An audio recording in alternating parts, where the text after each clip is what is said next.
Topik 1. Kondisi Jazirah Arab dan peradaban pra-Islam. A.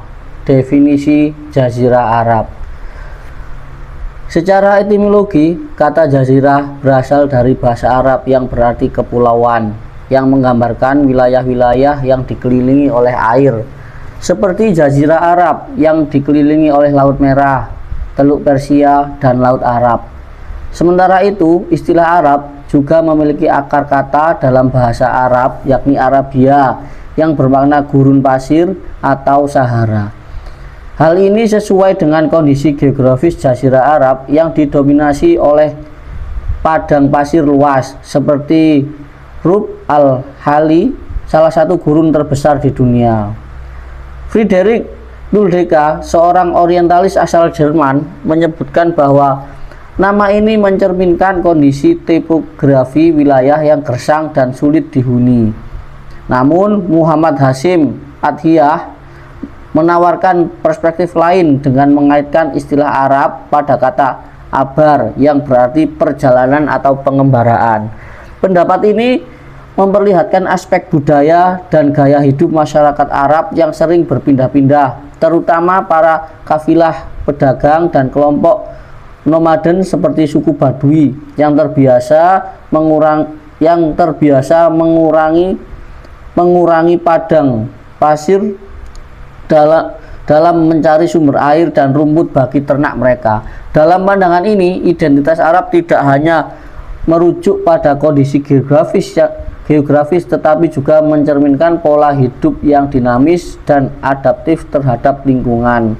Sebagai masyarakat yang menjadikan mobilitas sebagai kebutuhan, mereka mengembangkan keterampilan bertahan hidup yang khas, mulai dari seni, navigasi menggunakan bintang,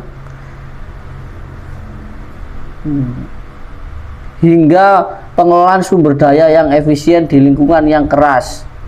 Pandangan ini menunjukkan bagaimana geografis dan budaya saling mempengaruhi dalam membentuk identitas Arab. Sementara itu, peradaban Islam merujuk pada perkembangan budaya sosial, politik, dan ekonomi yang berlangsung di kawasan Jazirah Arab sebelum munculnya agama Islam pada abad ke-7 Masehi. Periode ini sering disebut sebagai zaman jahiliyah yang secara harfiah berarti zaman kebodohan, merujuk pada ketiadaan wahyu dan nilai-nilai Islam. Namun istilah ini secara langsung mencerminkan ketidakmampuan intelektual, melainkan menyoroti aspek-aspek kehidupan yang dianggap tidak sejalan dengan prinsip Islam, seperti praktek penyembahan berhala, ketidakadilan sosial, dan perilaku kekerasan. Masyarakat Arab pra-Islam terdiri dari suku-suku yang hidup dalam sistem tribal, di mana loyaltis terhadap suku menjadi hal yang utama. Struktur sosial didominasi oleh elit suku, dengan kesenjangan yang signifikan antara kaum kaya dan miskin, serta peran perempuan yang umumnya terbatas, meski beberapa wanita menonjol dalam perdagangan dan puisi. Ekonomi masyarakat pada masa ini sebagian besar berbasis pada perdagangan, terutama di kota-kota seperti Mekah dan Yaman, yang menjadi pusat perdagangan regional dan jalur penting dalam rute perdagangan internasional. Kebudayaan pra-Islam terkenal dengan sastra lisan, terutama puisi yang mencerminkan kehidupan sehari-hari, nilai-nilai suku, serta penghormatan terhadap alam. Meskipun dikenal dengan konflik antar suku, masyarakat Arab pra-Islam juga memiliki nilai-nilai kehormatan, keberanian, dan kemurahan hati yang sangat dihargai.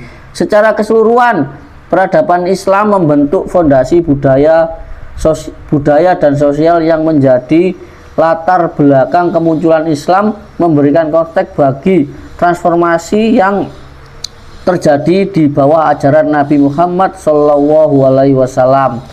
Secara geografis, Arab tidak dapat dikategorikan sebagai sebuah kepulauan karena dari keempat sisi perbatasannya terdapat satu sisi yang tidak berbatasan dengan laut. Sebelah utara Jazirah Arab berbatasan dengan gurun Iran dan gurun Syria, sementara bagian selatannya berbatasan dengan Samudra Hindia. Di sisi barat, wilayah ini bersebelahan dengan Laut Merah, sedangkan di sisi timur berbatasan dengan Teluk Persia. Secara lokasi, Jazirah Arab terletak di barat daya benua Asia dan terbagi menjadi dua wilayah utara, yakni bagian tengah dan bagian tepi. Jazirah Arab bagian tengah terdiri dari tanah pegunungan yang tandus sehingga penduduknya dikenal sebagai suku Badui, hidup secara nomaden dengan berpindah-pindah mencari daerah subur untuk memenuhi kebutuhan ternak mereka. Mereka mendiami gurun pasir seperti wilayah Najd dan Al-Ahqaf dengan gaya hidup yang bebas, enggan menetap dan bercocok tanam, sehingga tidak berkembang kebudayaan maupun peradaban di wilayah tersebut. Kehidupan di lingkungan yang keras menjadikan mereka berani, tetapi keberanian ini kerap disalahgunakan untuk memerangi penduduk daerah subur, sehingga peperangan memperebutkan lahan subur sering terjadi di antara masyarakat di wilayah tengah ini. Adapun keadaan Jazirah Arab bagian tepi terdiri dari tanah yang subur karena curah hujan cukup dan penduduknya bukanlah pengembara. Wilayah ini adalah Yaman, Hijaz, Oman, Hadramaut.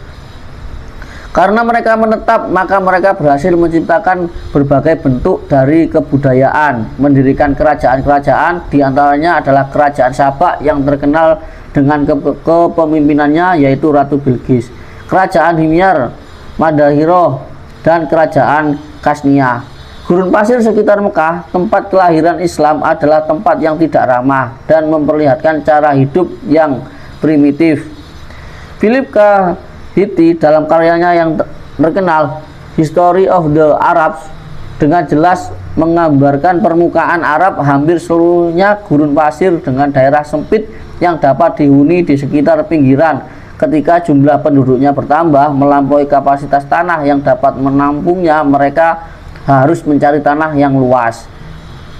Tetapi mereka tidak bergerak ke dalam karena gurun pasir atau keluar karena adanya laut. Keduanya merupakan batas-batas yang diklaim masa pra-Islam hampir tidak dapat dilalui. Mereka kemudian menemukan satu jalan terbuka menuju tepi barat semenanjung Arab dan terus menuju Arab Utara dan semenanjung Sinai dan berakhir di lembah Sungai Nil.